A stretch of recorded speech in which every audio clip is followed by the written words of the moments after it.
Hi, my name is Martez Wilson, and today I want to talk to you about the safety of our youth. And when I mean the safety of our youth, I'm talking about school violence. Now, in my experience, in about 2008 or 2007, Memorial Middle School, Joplin, Missouri, we had a misunderstood kid bring his father's firearm to school. Luckily, nobody was hurt, but it's still a really big problem, and that's why this hits a really big part in my heart. Today I'm going to address three main points. I'm going to address what it's like in the world today and what I mean about school violence in the world today, and give you guys some examples of some school violence in the world today. I'm going to talk about the first step in preventing school violence, and then I'm going to talk about how we can actually prevent it, like how we will implement it so we can stop school violence.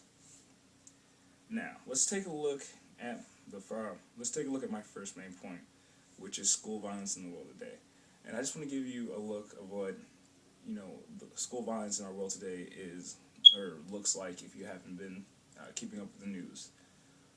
June 10th, 2014, Reynolds High School, Troutdale, Oregon. Jared Padgett, a 15-year-old, shoots and kills a 14-year-old Emilio Hoffman in the school gym. He takes his own life afterwards.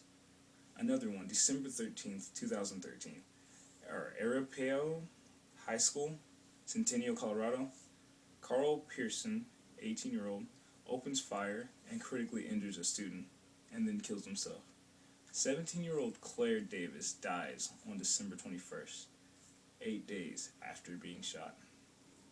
October 21st, 2013, Sparks Middle School, Sparks, Nevada. 12-year-old student Jose Reyes takes his parents' handgun to school and shoots 3, injuring 2 12-year-olds male students and killing Mike Lansbury, a teacher and a Marine veteran. He then kills himself. These are just some of the more recent events that are happening in our schools today. This is a serious problem that we really need to address and solve. With saying that, I just want us to take a look at how we're going to prevent this and the steps we can take to really abolish this in our schools. The first step in preventing this is knowledge, obviously. We need to understand to the extent of exactly what the problem is. We need to fully understand what drives students or children to do this. We just need a better overall understanding. So, with saying that, I felt like I needed better understanding on that too. So I went online and I looked at Q13, Fox, and CNN, which is actually where I got that prior information from. It's called the U.S. Timeline on CNN, is where I got those facts from. I also went there to get a better understanding of what drives kids to do this or what factors lead up to having students do this. And with learning this, a lot of it wasn't even really psychological.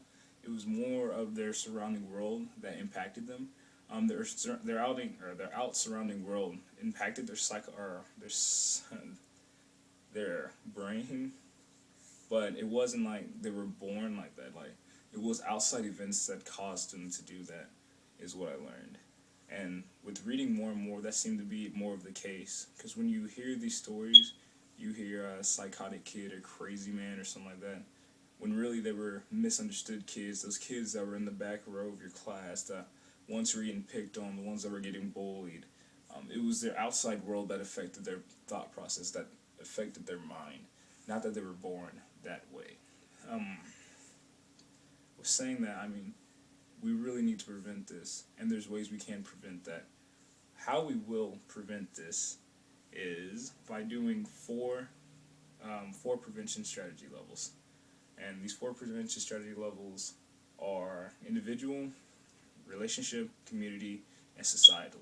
The reason we have to hit all 4 to solve this problem because there's multiple factors that impact violence, students' thought process, just overall mental well-being. There's 4 factors. Like I said, the first one would be individual, which is the experience and knowledge of the youth that influence the likelihood of violence. So that's like their experiences, what they learn, what they're taught, that experience that help or that increase their likelihood of violence. What we would have to do is we have to um, their strengthen their everything, strengthen their spirit, their morale, strengthen their mind, their body, their spirit.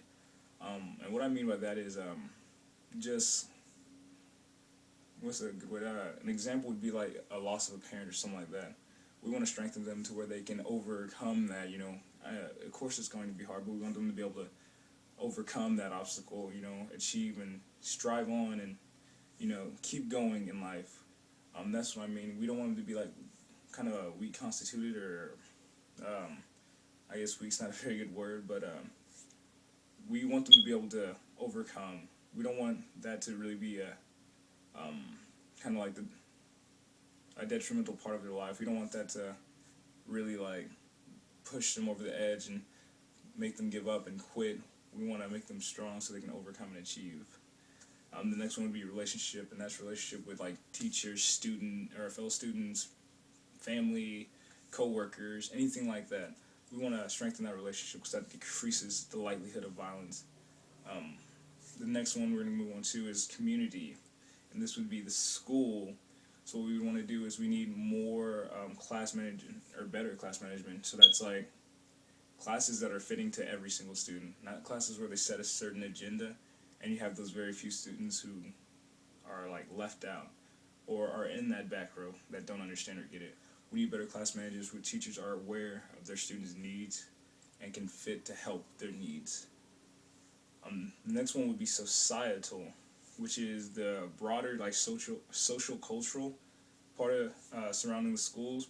And basically what we would just need is a violence prevention approach set into place. And that way we are prepared, gives our parents a little bit more state of mind and sense of well-being and safety for their children, of course. In conclusion, our youth safety is achievable. It really is, and I hope to you like it is to me, it's very important. And we can achieve this by using these prevention strategies like I just mentioned before: individual, relationship, community, and sociality. We need to take those first steps in prevention by actually knowing to an extent what we're dealing with, and then just remember what is happening in the world today. I want to thank you guys for listening to me today. I really hope I was able to give you some insight on what's going on with the world today, and hopefully influence to help me prevent these actions from happening. And we can start today. I want to thank you guys for listening, and I hope you guys have a great rest of your day.